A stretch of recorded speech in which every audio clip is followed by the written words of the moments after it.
Itong mga hawak namin ngayon ni Sir John is yung signature line natin na kanawayon. Ang pinagmulan talaga ng kanawayon ko, isang manok lang, galing sa kaibigan ko, kay Olin sa Cebu. May kanawayon siya doon. Dinevelop ko yung kanawayon. Nilagyan ko ng ibang lines. Actually, yung nasa ng kanawayon is Duke Halsey. Duke Halsey na gray.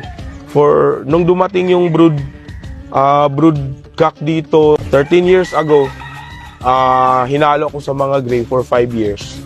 Siguro mga 8 years na. 8 years, hindi ko na sila hinahaluan, sila na lang. Then nung lately, mga 3 years ago, nung sila na lang, line breed, inbreed, sila na lang, lumabas na yung mga ganito.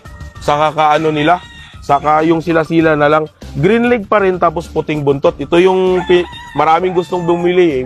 Sinasabi nila na white streamer.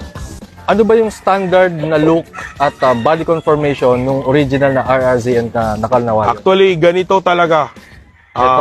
Itim yung buntot, tsaka medyo manilaw-dilaw yung nila.